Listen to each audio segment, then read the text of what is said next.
இன்னைக்கான ரெண்டாவது ப்ரோமோ பார்க்கும்போது நான் பயங்கர ஷாக் ஆகிட்டேங்க. என்னது வியானாவா? வாட் ஆர் யூ டாக்கிங் அப்படின்ற மாதிரி ஒரு ஷாக்குக்கு போயிட்டேன் நான். ஏன்னா கானா வினோத் பயங்கரமான ஓட்டிங் எடுத்திருக்காரு இந்த வாரத்தில். செம்ம ஓட்டிங்கு. திவாகர் இருந்தால் கூட இவ்வளோ ஓட்டு வந்திருக்காது ஒரு வாரத்தில். ஆனால் அதெல்லாம் தாண்டி கானா வினோத்துக்கு பயங்கரமான வாக்குகளை மக்கள் வந்து போட்டுக்கிட்டு இருக்காங்க. அவர் மேலே நம்ம ஒரு ஹோப்பை வைக்கிறோம், சரிங்களா? ஓகே, இந்த சீசனில் ஒருத்தன் கிடச்சிட்டான்டா, இவன் தாண்டா அப்படின்னு நம்ம நினைக்கும் பொழுது ரம்யா கிட்ட போய் ஒரு சில்மிஸ்ட்டை பண்ணிட்டா. அப்படி அப்போ நமக்கு என்ன தோணுது? கொக்கா மக்கா இருக்கிற அம்புட்டு பேரும் அப்படி தாண்டா இருக்கானுங்க அப்படின்ற ஒரு டிசிஷனுக்கு நம்ம வந்துடுறோம். சபரி அப்படி இல்லையே அப்படின்னு கேட்டிங்கன்னா, சபரி வந்து அப்படி இல்லை. ஆனால் சபரி எப்படி இருக்காருன்னா, லூஸ் மோஷன் ஆகுதுன்றதுக்கு போய் எவிடன்ஸ் கேட்குறது, ஒருத்தன் ஃபேட்டாக இருக்கான் அவங்ககிட்ட போயிட்டு பாடி ஷேமிங் பண்ணுறது, இப்படி வந்து ஒரு மாதிரி ஒரு பண்ணார் விக்கல்ஸ் கிட்ட, இந்த மாதிரியான விஷயங்கள். நடிப்பு அரக்கன்னா அது வந்து சபரி தான். ஓ சபரி கூல் அப்படின்றது, இந்த மாதிரியான விஷயங்கள்லாம் அவர் பண்ணுறாரு. அது வந்து நல்லா இல்லை, சரிங்களா? ஸோ இது ஒரு ஹோப், வினோத் மேலே ஒரு ஹோப் வச்சோம். அது வந்து லைட்டாக அவர் வந்து ஏன்டா என் மேலாம் ஹோப் வைக்கிறீங்க அப்படின்ற ரேஞ்சுக்கு பண்ணிட்டா. அப்படி சரி, வியானா இருக்காங்க, வியானா நல்லா பேசுகிறாங்க, சென்சிபிளாக பேசுகிறாங்க அப்படின்னு நம்ம சரி ஓகே அட்லீஸ்ட் இப்பயாச்சும் ஒருத்தவங்க வந்து கரைச்சிட்டாங்கப்பா அப்படின்னு நம்ம நினச்சா, திடீர்னு பார்த்தா போய் வன்ம கேங் கூட உட்காந்துக்கிட்டு இருக்காங்க வியானா. நேற்று வந்து வியானா பேசி தெறிக்க விட்டாங்க. இந்த 3 பேரை வந்து பயங்கரமாக எக்ஸ்போஸ் பண்ணாங்க. யார்? அந்த சபரி, எஃப்ஜே மற்றும் கனி. யாருக்கு வந்து அதாவது ஜெயிக்கிற குதிரை மேலே சவாரி பண்ணுறது யார்?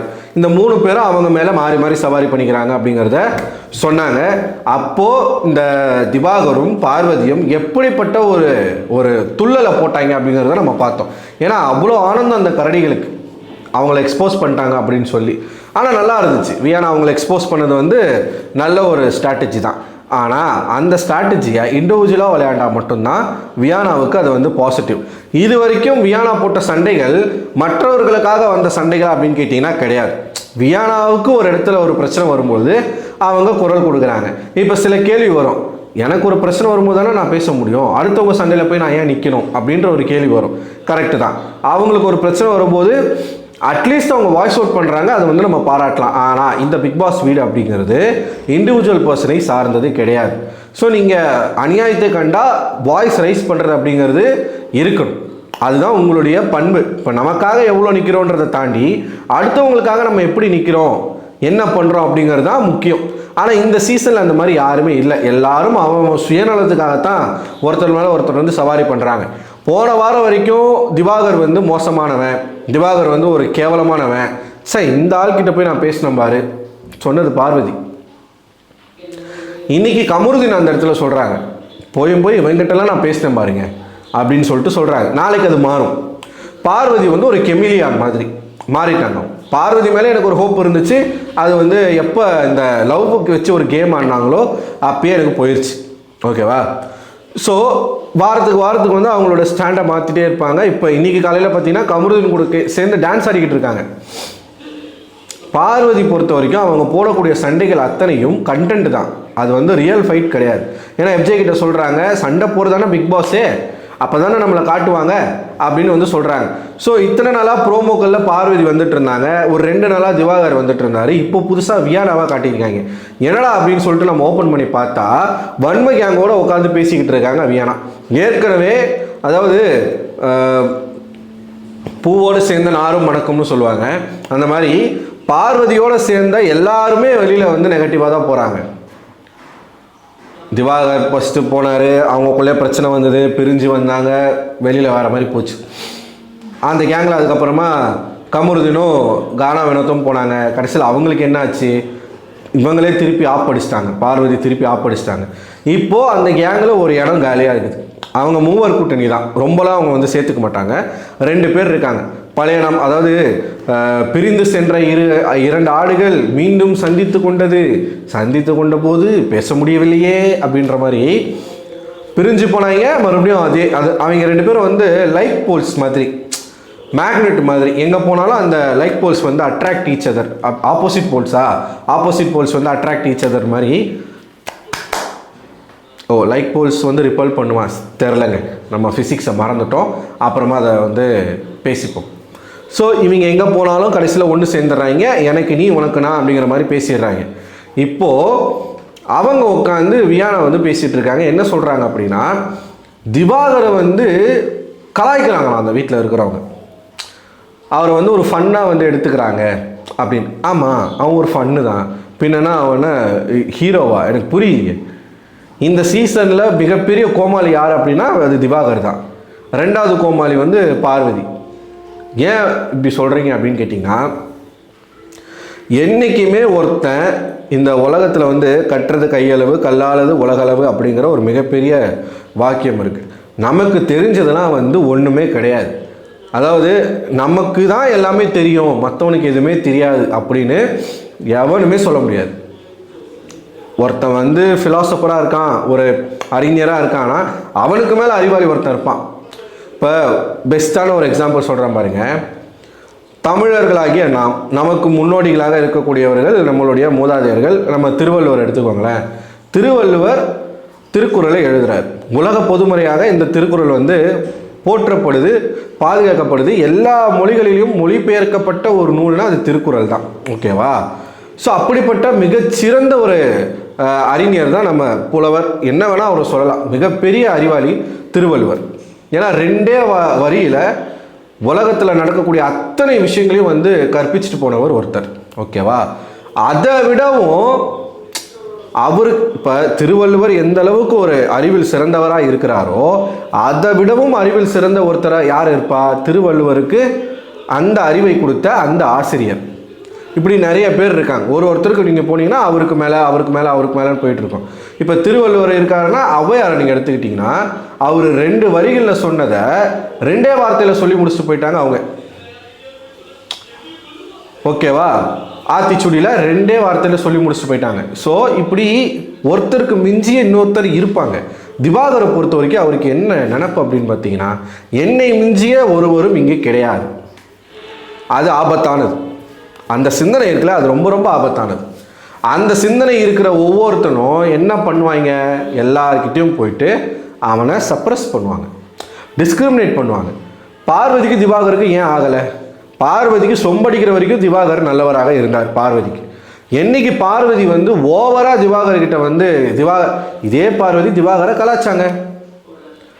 ஏன் சோத்தை திங்கிறியே உனக்கு வெக்கமா இல்லையா, எனக்கு வச்சதை சாப்பிட்றியே உனக்கு வெக்கமா இல்லையா, இப்படி பேசி தான் திவாகர் வந்து டென்ஷன் ஆகி பார்வதியை போட்டு பிரின்னு பிரித்தார். திவாகர் கிட்ட இருக்கக்கூடிய ஒரு பாசிட்டிவ் என்ன அப்படின்னா, நீங்கள் போய் சும்மா இருக்கிற அவனை வந்து லைட்டாக சொரிஞ்சு விட்டீங்கன்னு வச்சுக்கோங்களேன், நீங்கள் என்னெல்லாம் பண்ணீங்கன்றத சொல்லிடுவாங்க. இப்போ நான் அரவிந்த் இருக்கேன். இப்போ நான் வந்து ஒரு எக்ஸாம்பிளுக்கு நான் பிக் பாஸ்குள்ளே போகிறேன்னு வச்சுக்கோங்களேன்.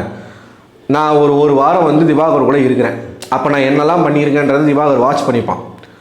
நான் என்ன பேசுகிறேன், யாரை பற்றி பேசுகிறேன், அது என்ன அர்த்தத்தில் பேசுகிறேன், எல்லாத்தையும் வாட்ச் பண்ணிப்பான். நாளைக்கு அது வரைக்கும் வாட்ச் பண்ணிவிட்டு அந்த ஒரு வாரம் நான் திவாகர் கூட பேசுகிற வரைக்கும் அவன் வந்து வாயவே திறக்க மாட்டான். ஒரு வாரத்துக்கு பிறகு நான் ஏதோ ஒரு பிரச்சனையில் எனக்கும் திவாகருக்கும் லைட்டாக ஒரு வாக்குவாதம் வந்துச்சுன்னு வச்சுக்கோங்களேன்.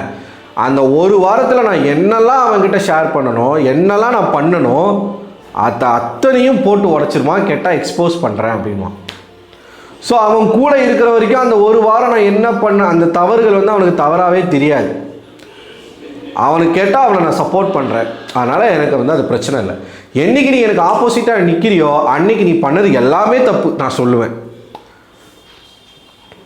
இது ஒன்று. இன்னொன்று வந்து, நான் உன்னை விட சிறந்தவன், நான் உன்னை விட பெரிய நடிகன், ஸ்டேட்டஸ்லேயும் சரி சமுதாய ரீதியாகவும் சரி, நான் உன்னை விட சுப்பீரியர், உனக்கு மேலே தான் நான், என்னுடைய இதில் நீ 30% கூட வரமாட்டேன். ஆமாம், திவாகருடைய அந்த ஒரு இதில் 30% கூட நம்ம வரமாட்டோம் தான். ஏன்னா நமக்கு வந்து அவுத்து போட்டு ஆட தெரியாது, கேமரா முன்னாடி அசிங்கமாக பேச தெரியாது, எந்த பொண்ணுக்கிட்டே போயிட்டு பப்ளிக்காக எனக்கு முத்தம் கொடுங்க அப்படின்னு சொல்லிட்டு தன்னுடைய அரிப்புக்காக யாருக்கிட்டையும் போய் பப்ளிக்காக நம்ம வந்து பேசுறது கிடையாது. அதனால் திவாகர் மாதிரி நம்ம ஒரு 30% கூட கிடையாது தான். ஆனால் இப்போ வந்து இந்த வீட்டுக்குள்ளே ஒரு பெஸ்ட்டு பிளேயர், ஒரு டஃபஸ்ட்டு பிளேயராக உருவாகிருக்கிறாரு திவாகர். இப்போது நேற்று வியானா என்ன சொன்னாங்களோ, ஜெயிக்கிற குதிரை மேலே சவாரி பண்ணுறாங்கன்னு வியானா என்ன சொன்னாங்களோ, இன்னைக்கு அதே தான் வியானாவும் பண்ண ட்ரை பண்ணுறாங்கன்னு எனக்கு தோணுது. இப்போ திவாகர் வந்து ஒரு டஃப்பான பிளேயர். நேற்று கானா வினோத்தை வியானா எக்ஸ்போஸ் பண்ணது நல்லது. ஏன்னா கானா வினோத்துக்கு சொல்லணும், நீங்கள் பண்ணுறது தப்பு, அந்த மாதிரி போய் சும்மா இருக்கிறோன்னு நோண்டாதீங்க. இவனுங்க நோண்டி தான் அவனை இந்த நிலைமைக்கு கொண்டு வந்து வச்சுருக்காங்க. வைல்ட் கார்டு கண்டஸ்டன்ட் தயவுசெய்து போகிறவங்க இதை அவங்கக்கிட்ட சொல்லுங்கள். உங்களால் தாண்டா திவாகர் இவ்வளோ தூரம் வளர்ந்துருக்கான். அவனை கண்டுக்காமல் விட்டுருந்தா கூட 2 வாரம் 3 வாரத்தில் வெளியில் போயிருப்பான். மக்களுக்கு யாருக்குமே திவாகரை பிடிக்காது. ஆனால் இவனுங்க சும்மா இல்லாமல் அவனை நோண்டி அவனை பிடிக்க வச்சிட்டானுங்க மக்களுக்கு. இது மாறாது. நான் தான் நேற்றே சொன்னல, திவாகர் வந்து ஒரு வைரஸ் மாதிரி, அவனை அழிக்கவே முடியாது அப்படின்ற ஸ்டேஜுக்கு அவன் போயிட்டான். சரிங்களா? நம்ம பேச தான் முடியும், மாறாததும் மக்கள் கையில். ஸோ இப்போ வியானா என்ன பண்ணுறாங்க, திவாகர் கூட போய் உட்காந்து கொஞ்சம் நைஸாக பேசி, பார்வதி கூட உட்காந்து கொஞ்சம் நைஸாக பேசி சேஃப் சைட் ப்ளே பண்ணுற மாதிரி எனக்கு தோணுது. ஏன் இதே வியானா திவாகருக்கு வந்து திவாகரை கலாய்க்கிறாங்க, திவாகர்கிட்ட ஒரு பிரச்சனை பண்ணுறாங்கன்னு போது நீங்கள் வாய்ஸ் அவுட் பண்ணுறீங்க, அவருக்காக பேசுகிறீங்க.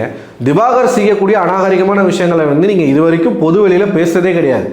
ஒரே ஒரு இடத்துல பார்வதியை வந்து அந்த ஆள் கல்யாணம் பண்ணிக்கிறான் அப்படின்னு சொல்லும் பொழுது மட்டும் ஒரு வார்த்தை சொன்னாங்க, தங்கச்சின்னு கூப்பிட்டுட்டு இந்த மாதிரி நீங்கள் பேசுகிறது நல்லா இல்லைனே அப்படின்னு சொன்னாங்க. ஆனால் இது வரைக்கும் பொது வழியில் இந்த மாதிரி ஒரு விஷயத்தை வச்சு நீங்கள் செஞ்சது தவறு, இந்த மாதிரி நீங்கள் பண்ணக்கூடாது, பேசக்கூடாது, கேர்ள்ஸ் கிட்ட இந்த மாதிரி மிஸ்பிஹேவ் பண்ணக்கூடாதுன்னு ஒரு வார்த்தை வியானா பேசலை. வியானா அவங்களுக்கு ஒரு பிரச்சனை வரும்போது மட்டும்தான் அதுக்கு வாய்ஸ் அவுட் பண்ணுறாங்க. ஸோ அது ஒரு நல்ல பண்பான்னு எனக்கு கேட்டிங்கன்னா கிடையாது. ஏன்னா நான் முன்னாடியே சொன்ன மாதிரி தான், தனக்காக நிற்கிறது எந்த அளவுக்கு முக்கியமோ அதே அளவுக்கு முக்கியம் அடுத்தவங்களுக்காக நிற்கிறது.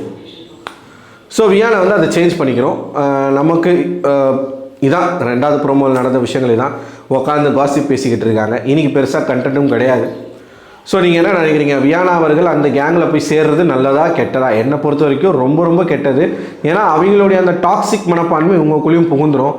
அதுக்கப்புறம் நீங்கள் ஒரு வாரம் டாக்ஸிக்காக இருப்பீங்க, அதுக்கப்புறம் தான் நீங்கள் ரியலைஸ் பண்ணுவீங்க. இப்போ கமருதீன் எப்படி ரியலைஸ் பண்ணி வெளியில் வந்துட்டானோ அதுக்கப்புறம் வியானா ஃபீல் பண்ணுவாங்க. ஸோ நீங்கள் என்ன நினைக்கிறீங்க, உங்கள் கருத்துக்களை மறக்காமல் கமெண்ட் பாக்ஸில் கமெண்ட் பண்ணுங்கள். அடுத்த ஒரு வீடியோவில் உங்களை சந்திக்கிறேன். அதுவரை உங்களிடம் விடைபெறுவது நான் அரவிந்தன்.